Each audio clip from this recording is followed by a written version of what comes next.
Well, thank you very much, everybody. Please, this is a lot of fun. I just took a trip around and looked at your merchandise, and nobody makes it better. We're working right now on this right here. Had these hats. Make our farmers great again. That's what's happening. We're stopping the barriers to other countries. They send them in and take advantage of us, and we can't go the other way, and this is the way it's going to go. Make our farmers great again. So I just had them made up, and that's the way I feel. We'll give them to some of the farmers here. But I want to thank you and welcome everybody to the White House for the second annual Made in America Showcase. Made in America, Made in the USA. What do you like better? Huh? Made in the USA, Made in America? Both pretty good. Both pretty good.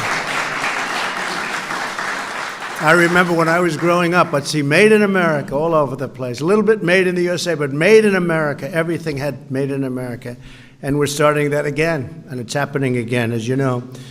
We're here today to celebrate the greatest products in the world, products made with American heart, American sweat, and American pride. We're thrilled to showcase incredible American-made goods from all 50 states. We have snowboards from Colorado. Where's the snowboard person? Those were nice snowboards. 10 years ago, I was perfect. Now, I don't know. I'm not such a beautiful job. Cowboy boots from Texas. Where's cowboy boots? I like those boots. I like those boots. Baseball bats from Pennsylvania. I used to play baseball. Good. Boats, cars, spaceship, you know about the spaceship. And in case you hadn't noticed, there's an F-35 stealth fighter outside, and it's beautiful, parked on the south lawn. I guess getting it here, I know it didn't land on the south lawn, but it's something very special. It's, can't see it. Where's Lockheed? Maryland, yeah. It's incredible. I went to one of the pilots, I was saying, how do you compare this with a certain other plane from the enemy? They said, well, the difference is when we fight, they can't see our plane. I said, that sounds like a pretty big advantage, right? It's called stealth, super stealth. All of these products have something special, very much in common. A big, beautiful seal, and that's with the sign, in this case, Made in the USA. Also joining us today, and at the event is NASA Administrator Jim Bridenstine. Where's Jim? Jim, thank you. Jim, thank you. And Marilyn, thank you for being here from Lockheed Martin. After many years of decline, American manufacturing is coming back bigger and better and stronger than ever before. It's happening. We're in the midst of a great economic revival in the United States. We've added 3.7 million new jobs since the election, including more than 370,000 in manufacturing alone. Remember during the campaign, they all said, oh, you're never going to add manufacturing jobs.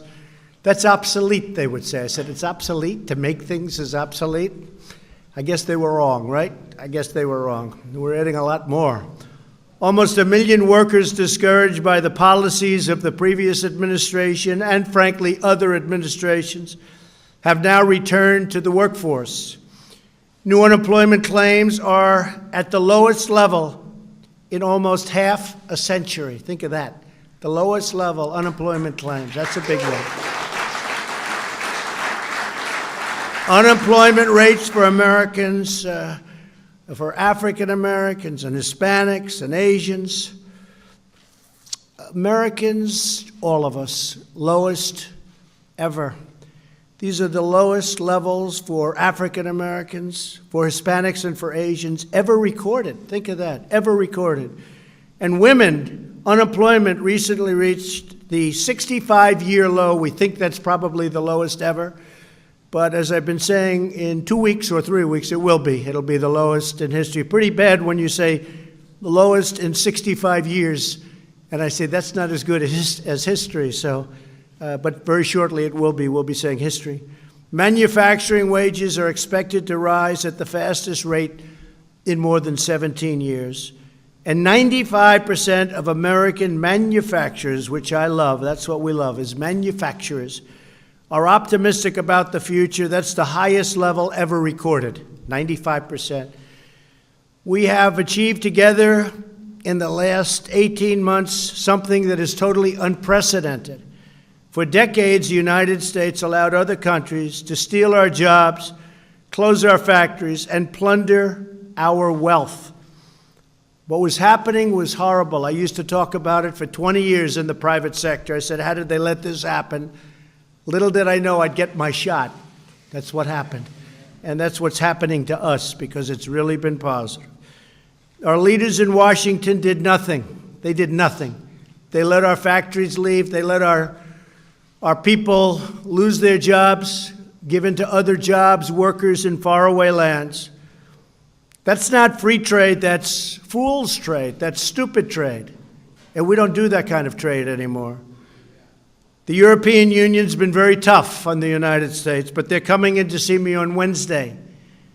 And we'll see if we can work something out. And otherwise, we'll have to do something with respect to the millions of cars that they send in every year.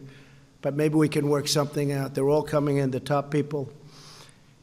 We're talking to China, who had a $375 billion trade surplus last year with the United States. Think of it, $375 billion, or looking at it differently, we had a $375 billion trade deficit. That's not good. And we're talking to China very seriously. We're talking to Mexico on NAFTA. And I think we're going to have something worked out. The new president, terrific person. I spoke to him at length on a call. Did a great job, got a tremendous vote. And they have a lot of confidence in him in Mexico, and that's good. But we're talking to them about doing something very dramatic, very positive for both countries. We're demanding fairness with the World Trade Organization. It's been a disaster for the United States, and we want fairness. We'd lose court cases. We always had a minority of judges. They gave us fewer judges than other countries had. And we'd lose cases. Nobody knew why. I said, I know why.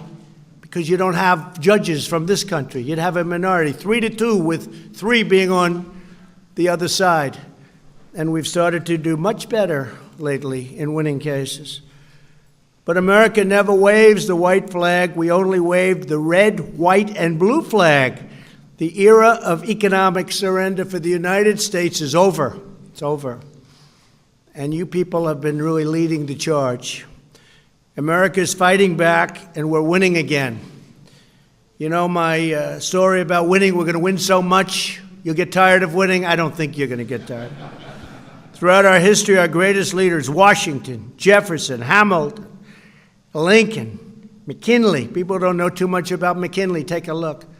It was an really incredible economic time for our country. People wanted to come in and take from our country. They had to pay for it. They had to pay for the privilege of taking from our country. We all understood that to be strong, and every one of them, our nation, that we really had to be a manufacturing nation. You have to be able to be a manufacturing nation. I'm very proud to say that our steel industry is coming back at a level that nobody thought possible. Factories are opening up all over. No matter where I'm going, they're saying, you know, we just opened up a steel plant that was closed for 5 years or 10 years or 20 years in some cases. U.S. Steel now is opening up 6 plants, and they're expanding in other plants. And we're very proud of that. But we were being dumped on. You know what that means? We're being dumped on. They were dumping all over this country. And now our steel industry is coming back. And you need a steel industry. That's not like a normal thing where you make even some of your products, which I love, but it's not steel. We need steel. We need it in case of an emergency of the wrong kind. My administration is reclaiming our proud manufacturing heritage because we are finally putting, again, America first. We're tearing down barriers to our exports, protecting our intellectual property, and defending our companies from unfair foreign trade practices, of which there are many. We're putting the trade cheaters on notice. No one rips off the United States of America anymore. It's happened too much for too long, and stopping. To give you a level playing field, we've cut record numbers of regulations. In the history of our country, nobody's cut more regulations than me, and I've only been here for less than 2 years. So I'm talking about 2 years, 4 years, 16 years, 8 years. Doesn't matter how long they're here. We've cut more regulations than any other president, and we've just been here for shorter than 2 years. We've passed the biggest tax cut and reform in American history. We've gotten rid of the individual mandate from healthcare, which was a disaster for you and your businesses, where people had to pay for the privilege of not having to pay to get bad healthcare. Sounds complicated, but it's actually pretty basic. You pay for not having to buy. And a lot of people wondered about that one. That's gone. That's a big thing. That's gone. That was the most unpopular element of Obamacare, and Obamacare is very rapidly fading away. We had it done, but we missed it by one vote. Somebody changed their mind in the middle of the evening. Wonder who that was.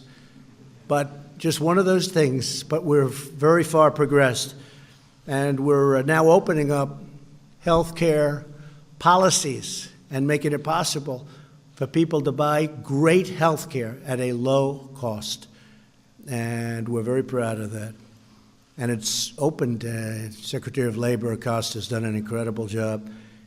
And Secretary Azar is in the process of doing something that's going to be very big. And all of you people will be big beneficiaries of that in the business world also. Since our tax cuts were passed, more than 6 million Americans have received a bonus or a pay raise, in some cases a very substantial bonus, and they're really liking it. Creating over $7 trillion of worth for our country. We vaulted up to a very strong #1 position. We're the largest in the world, largest economy in the world, by a lot more than when I took over the presidency. Small businesses can now deduct 20% of their business income, and manufacturers can now immediately deduct every penny spent on new equipment. You never thought you were going to see that? So you go out buy new equipment, or if you're selling equipment, that's even better, because I know a lot of you folks make the equipment. A one-year deal, think of it, expensing, 1 year expensing. Did you ever think you were going to see that? And people are buying. They're buying in record numbers. As a result of our tax cuts and in the bill itself, $300 billion in foreign profits have been brought back home to America where it belongs. In the first quarter of this year alone, Apple is spending $350 billion on new plants and an incredible campus. And many other companies are doing the same. Maryland, I think Lockheed Martin is doing a big investment, I heard just the other day, very big investment. Every time a new factory opens, every time jobs are returned to our shores, every time we buy a product made by our own American neighbors, we are renewing the bonds of love and loyalty that link us all together as Americans. There's tremendous spirit in our country right now. Sometimes you don't see it, but there is. And you're producers. You produce like nobody else. And the spirit is incredible. Esprit de corps. Today we declare a simple truth. It matters where something is made. Matters to me. You know, I'd hear the globalists talking about, like, it's okay to close a car factory or a car plant in Michigan, and it's okay to move that plant to Mexico and hire different workers and fire everybody in Michigan, but it's not okay for me. To me, it's a very bad thing, and that's stopping. Plants are moving back to Michigan, and they're moving back in big numbers, and they're moving back to Ohio. They're coming into Iowa in a lot of different ways, and ethanol, as you know, is taking on whole new leaps and bounds. A lot of things are happening. Pennsylvania, you see what's going on there with steel. Pennsylvania's incredible what's happening in Pennsylvania. But you look at just steel. When you hear steel's doing well, you know Pennsylvania's doing well. But car plants are moving back into our country at numbers that soon will be records like we've never set before. The more we make things in America, the stronger America becomes. That's why we will always live by two crucial rules: buy American and hire American. These principles gave rise to centuries of American prosperity, from Ford's Model T to the F-150 that I just saw, which was beautiful, from the Wright brothers to that beautiful Orion space capsule. On the South Lawn, you have the space capsule, and every part is made right here in America. That was my first question. And NASA is, as you know, is really in a position that it hasn't been in decades. People are excited about it. And for some reason, I just told the guys, for some reason, rich people love rockets. They love them. I said, let them spend. We'll lease them the pad. Get a lot of money, don't worry, they don't care. They just want to have their rocket go to Mars. Everybody wants to be the first. So let them go up and let them do it. Let these rich guys, they love those rockets.